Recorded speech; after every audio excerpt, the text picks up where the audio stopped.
Good morning বন্ধুরা, তোমরা কেমন আছো? আশা করি ভালোই আছো। আজ আবার আরো একটি ট্রাভেল ইনফরমেটিভ ব্লগ নিয়ে চলে এসেছি তোমাদের সাথে। তোমাদের কাছে একটি অন্যরকম অভিজ্ঞতা হবে তোমাদের, কারণ এই ব্লগের মাধ্যমে তোমরা আমাদের থেকে এবারের ইনফরমেশন থেকে পাবে দার্জিলিং থেকে মাত্র 1 ঘন্টা দূরে অবস্থিত একটি লুকানো রত্ন, যা 5000 ফুট উচ্চতায় অবস্থিত। এই মনোরম গ্রামটি কাঞ্চনজঙ্ঘা, চা বাগান, দক্ষিণ সিকিম পাহাড়ের অত্যাশ্চর্য দৃশ্য রয়েছে। গ্রামটিতে পেছন থেকে দার্জিলিং শহরের দৃশ্য রয়েছে, যেখানে আপনি লেবং দেখতে পাবেন।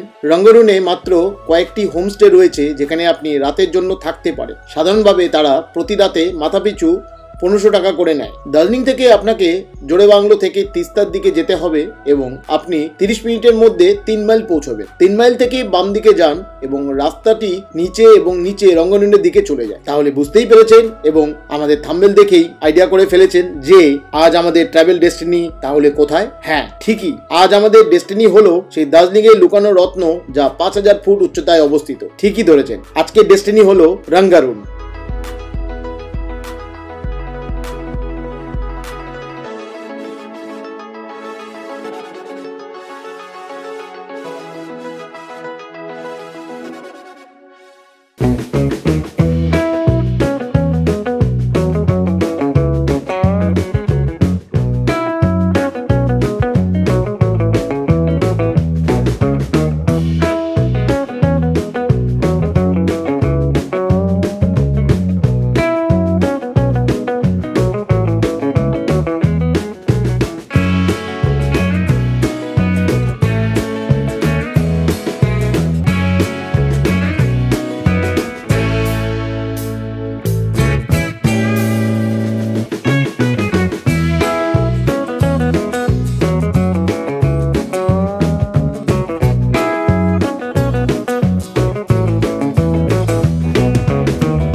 কিভাবে পৌঁছাবেন এই রঙ্গারুন? দার্জিলিং যাওয়ার পথে আপনাকে জোড়েবাংলো থেকে বাস নিতে হবে, যা শিলিগুড়ি থেকে 60 কিলোমিটার এবং দার্জিলিং থেকে প্রায় 20 কিলোমিটার দূরে অবস্থিত। জোড়েবাংলো থেকে রঙ্গারুন প্রায় 8 কিলোমিটার দূরে। রোডওয়ে হয়ে এনজিবি থেকে প্রায় 75 কিলোমিটার দূরত্বে এই রঙ্গারুন। পর্যটকদের জোড়েবাংলো পর্যন্ত ন্যাশনাল হাইওয়ে 55 হাইওয়ে নিতে হবে। সেখান থেকে 3 মাইলের দিকে ডান দিকে ঘুরুন এবং আপনি যখন 3 মাইল হয়ে পৌঁছাবেন, তখন রঙ্গারুনটি এস্টেটের দিকে বাঁদিকে নিয়ে নেবে। রেলওয়ের মাধ্যমে নিকটতম রেলওয়ে স্টেশন হলো এনজিপি। এনজিপি থেকে একটি ক্যাব বুক করুন। এয়ারওয়ের মাধ্যমে নিকটতম বিমানবন্দর হলো বাগডোগরা। বাগডোগরা থেকে আপনি একটি ক্যাব বুক করতে হবে এবং যা আপনাকে রঙ্গরুনে নিয়ে চলে যাবে। এবার বলি কোথায় থাকবেন। স্থানীয় পরিবার দ্বারা পরিচালিত অনেক হোমস্টে রয়েছে। তারা বেশিরভাগই গরম এবং ঠান্ডা চলমান জল, ওয়েস্টার্ন বাথরুম, বিদ্যুৎ এবং অন্যান্য আধুনিক সুযোগ সুবিধা দিয়ে দেবে সজ্জিতভাবে। রঙ্গরুনে মাত্র কয়েকটি হোমস্টে রয়েছে, যেখানে আপনি রাতের জন্য থাকতে পারেন। সাধারণভাবে তারা প্রতি রাতে মাথাপিছু 1500 টাকা করে নেয়।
আপনি যদি শিলংয়ের পরিবর্তে উত্তরবঙ্গের হিমালয়ে পাদদেশে ঠাকুরের শেষের কবিতায় পুনরায় তৈরি করতে চান, তাহলে রঙ্গারুনই যাওয়ার সেরা জায়গা। কেন? কারণ বসন্ত এবং গ্রীষ্মের ঋতুতে দার্জিলিংয়ের এই ছোট্ট গ্রামটি রডোডেনড্রন এবং ম্যাগনোলিয়া ফুলের সবচেয়ে আড়ম্বরপূর্ণ প্রদর্শনে ভরে যায়। যদিও দার্জিলিং অত্যন্ত জনাকীর্ণ হয়ে উঠেছে, পর্যটকদের দ্বারা প্লাবিত হয়েছে, যারা শান্তির পাহাড়ি স্টেশন কেড়ে নিয়েছে, এটি রঙ্গারুনের মতো জায়গাগুলি তাদের নির্জনতা এবং আকর্ষণ ধরে রেখেছে। এই হেমলেটটি কাঞ্চনজঙ্ঘা পর্বতের সেরা কিছু দৃশ্য দেখায়, বিশেষ করে যদি আপনি বর্ষার পরে বা বসন্তের সময় যান। কল্পনা করুন ঝুলন্ত রডোডেনড্রন গাছগুলি সবুজ সবুজ পাহাড় এবং আন্ডারব্রাশকে আচ্ছাদিত সুন্দর ম্যাগনোলিয়া ফুলের বিপরীতে একটি জ্বলন্ত বৈপরীত্য তৈরি করে। এটা সত্যি প্রকৃতির এক বিস্ময়কর ঘটনা। দার্জিলিং থেকে মাত্র 16 থেকে 20 কিলোমিটার দূরে রঙ্গারুনের ছোট্ট গ্রামটি সমুদ্রপৃষ্ঠ থেকে 5000 ফুট উচ্চতায় অবস্থিত, যা চা বাগানের জন্য বিশ্বব্যাপী বিখ্যাত। রঙ্গারুনের বাগানের চা মানের দিক থেকে উন্নত বলে বিবেচিত হয় এবং প্রাথমিকভাবে রূপান্তরিত করা হয়। রঙ্গারুন নামটি লেপচা বংশোদ্ভূত, যার অর্থ মহান নদীর বাঁক। কেউ কেউ বলেন রঙ্গারুন নামটি রায় গুরুং থেকে এসেছে, যা একটি নেপালি জাতি। গ্রামের জনসংখ্যা মূলত রায় এবং গুরুং জনগোষ্ঠী নিয়ে গঠিত, যা এটির নামও দিয়েছে। রঙ্গারুন চা বাগান ইতিহাসে ঠাসা। এটির উৎপত্তি লর্ড অ্যাডেন অ্যাসলে, যিনি 1776 সালে বাংলার গভর্নর ছিলেন। তার সময় রঙ্গারুন তার অনুকূল জলবায়ু পরিস্থিতি এবং উচ্চতার কারণে প্রিমিয়াম মানের চায়ের জন্য বিখ্যাত হয়ে ওঠে। বেশ কয়েকটি রেকর্ড রয়েছে, যা থেকে জানা যায় যে ব্রিটিশ উপনিবেশবাদীরা রঙ্গারুন চা দ্বারা মুগ্ধ হয়েছিলেন এবং এই চায়ের উন্নত জাতগুলি তৈরি এবং উৎপাদন করতে শুরু করেছিলেন, যা তারা যাওয়ার পাশাপাশি খুব চড়া দামে রপ্তানিও করেছিলেন। ব্রিটিশরাও এই অঞ্চলটিকে উন্নত করেছিলেন, কারণ এর কিছু দেশীয় উদ্ভিদ প্রজাতি এতটাই বিরল ছিল যে তারা এগুলোকে বিশ্বের কাছে প্রদর্শন করতে চেয়েছিল। তদনুসারে তারা 1876 সালে পাহাড়ে প্রথম বোটানিক গার্ডেন প্রতিষ্ঠা করেন। আপনি যদি একজন চা উৎসাহী হন, 18 শতকে রঙ্গারুন চা কারখানা ভ্রমণকারীদের চা চাষ এবং উৎপাদনের সূক্ষ্মতা শেখার সুযোগ দেয়। আপনি চা উৎপাদন এবং প্রক্রিয়াকরণ সম্পর্কে গভীর জ্ঞান অর্জনের পাশাপাশি হিমালয়ের পাদদেশে উপলব্ধ বিভিন্ন প্রকারের চা সম্পর্কে জানতে চা চাষি এবং চা প্লাকারদের সাথে যোগাযোগ করতে পারেন। দুর্ভাগ্যবশত উৎপাদন খরচ বেশি হওয়ার কারণে কারখানাটি পুরোপুরি চালু হয় না এবং এই স্টেট থেকে চা পাতা দার্জিলিং এর বিভিন্ন কারখানায় পাঠানো হয়। আরেকটি আকর্ষণ হলো পুরনো চা বাংলো, যা 1860 থেকে 1870 খ্রিস্টাব্দের মধ্যে জার্মানি প্রয়াত ফ্রেডেরিক ভন ফ্রস্টম্যান তৈরি করেছিলেন। বাংলোটির মূল কাঠামোর একটি বড় অংশ এখনো অক্ষত রয়েছে। রঙ্গারুনকে পাখি পর্যবেক্ষণের স্বর্গ ও দুঃসাহী ভ্রমণকারীদের জন্য একটি আদর্শ অবস্থান হিসেবে বিবেচনা করা হয়, যারা বিভিন্ন জায়গায় ভ্রমণ করতে পারে এবং প্রচুর বিরল এবং বিপন্ন গাছপালা, পাখি ও প্রাণীর মুখোমুখি হতে পারে। আজ রঙ্গারুন অ্যাডভেঞ্চারের জন্য বিস্তৃত ক্রিয়াকলাপ অফার করে, যেমন ট্রেকিং, হাইকিং এবং অ্যাডভেঞ্চার স্পোর্টস। সেরা অবসর ক্রিয়াকলাপগুলির মধ্যে একটি হলো চা বাগানের হাঁটা বা রঙ্গারুনের উপত্যকা এবং রডোডেনড্রন নদীর অত্যাশ্চর্য দৃশ্য উপভোগ করা। ট্রেকারদের জন্য রঙ্গারুন 3টি ভিন্ন রুট অফার করে: রুংডুং নদীর ধারে ট্রেকিং, সেন্ট্রাল ফরেস্ট জুড়ে ট্রেকিং এবং চা বাগানের মধ্যে দিয়ে ট্রেকিং। আপনি নদীর তলদেশে 4 কিলোমিটার নেমে যেতে পারেন, যা একটি দেরি বিকালে পিকনিকের জন্য আদর্শ। এখান থেকে আপনি আলুবাড়ি, ফুলবাড়ি এবং পান্ডমের চা বাগানের একটি দৃশ্য পাবেন, যেগুলি রুংডং খোলা বা নদী দ্বারা পৃথক করা হয়েছে। এছাড়াও এই অঞ্চলে কিছু আশ্চর্যজনক দৃষ্টিভঙ্গি রয়েছে, যা এই অনন্য অবস্থানের আকর্ষণ ও সৌন্দর্যকে যোগ করে। রঙ্গারুনের মধ্যে এমন অনন্য কিছু আছে, কিছুটা শান্তিপূর্ণ, যা এই গ্রামটিকে অবশ্যই দেখার মতো তোলে। গ্রামটি পরিচ্ছন্ন ও পরিবেশ সচেতন।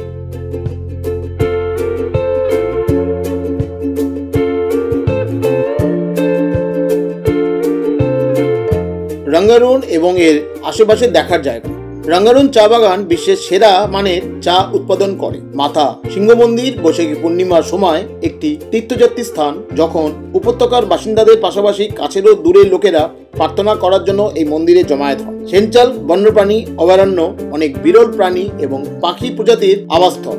ভারতের প্রাচীনতম অভয়ারণ্যগুলির মধ্যে একটিতে আপনি বার্কিং হরিণ, জঙ্গলের বিড়াল, বন্য শূকর এবং হিমালয়ান কালো ভল্লুক খুঁজে পেতে পারেন। সিঞ্চল ওয়াইল্ড লাইফ স্যাংচুয়ারিতে আপনারা যদি এখানে আসেন, দেখতে পাবেন নানা প্রজাতির পশু এবং পাখি। তাদের মধ্যে আছে black throated parrot, orange bellied squirrel,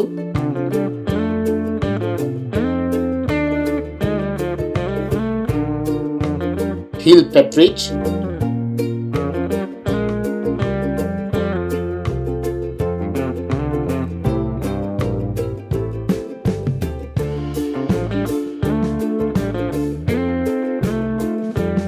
spotted লাফিং থ্রাশ,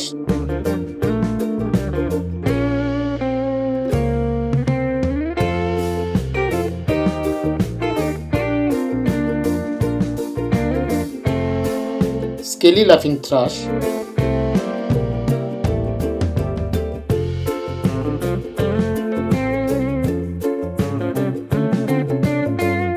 গ্রে সাইডেড লাফিং trash,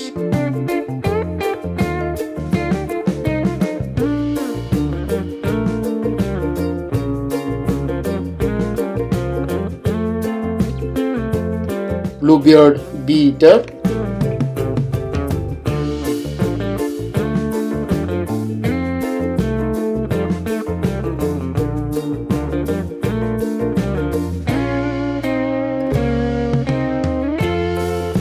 Himalayan giant squirrel,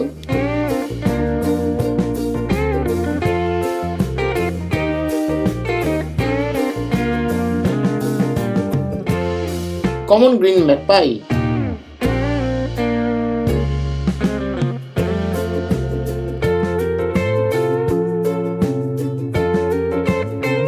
silver-eared messia,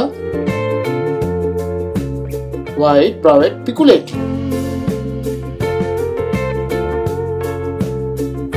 এখানে দুটি সুন্দর হ্রদ রয়েছে, তা দার্জিলিং শহরের পানীয় জলের উৎস। টাইগার হিল রঙ্গারুন থেকে মাত্র 25 কিলোমিটার দূরে এবং মাউন্ট কাঞ্চনজঙ্ঘার উপরে সূর্যের প্রথম রশ্মির সেরা প্যানোরামিক ভিউ দেখা যায়। দেখার সেরা সময় বছরের যে কোনো সময় এখানে আসা যায়। শীতকাল তুষারে ঢাকা চূড়া এবং ফুলের ঝর্ণা দেখার জন্য সেরা। বর্ষাকালে তাজা চা পাতা ফোটে, যা রঙ্গারুনকে একটি অপূর্ব লোভনীয় আভা দেখায়। তাহলে কেমন লাগলো আজকের এই ইনফরমেটিভ ব্লগটি? মুখে ভালো লাগলে বললেই হবে না, তার জন্য আমাদের চ্যানেলটাকে কিছু একটা করতে হবে। কি বলুন তো? হ্যাঁ, ঠিকই বুঝেছেন। যারা নতুন তারা তো অবশ্যই আমাদের চ্যানেলটা সাবস্ক্রাইব করতে ভুলবেন না এবং পাশে যে নোটিফিকেশন বেল আইকনটি আছে সেটাও কিন্তু ক্লিক করতে ভুলবেন। আর যারা প্রথম থেকেই সঙ্গে আছো, পাশে আছো এবং প্রচুর হেল্প করেই যাচ্ছ, তাদেরকে একটাই অনুরোধ যে প্রচুর লাইক, কমেন্ট, শেয়ার করতে ভুলো না। আর বাকিটুকু দেখে নাও। কেমন লাগলো এই ব্লগটি কমেন্টস করে জানিও। যদি ভালো লেগে থাকে তাহলে এই ধরনের আরও অনেক ইনফরমেটিভ ব্লগ আমরা তোমাদের সামনে তুলে ধরবো আমাদের এই চ্যানেলের মাধ্যমে। তার জন্য এই চ্যানেলটাকে সাবস্ক্রাইব করতে হবে আর পাশে যে নোটিফিকেশন বেল আইকনটি আছে সেটাও কিন্তু ক্লিক করতে ভুলো না। তাহলে বন্ধুরা, দেখা হচ্ছে আবার তোমাদের সাথে নতুন কোনো স্থানে নতুন কোনো ইনফরমেশন নিয়ে চলে আসবো তোমাদের কাছে। দেখতে থাকো আমাদের চ্যানেল স্টুডিও ভিড ফিল্মস।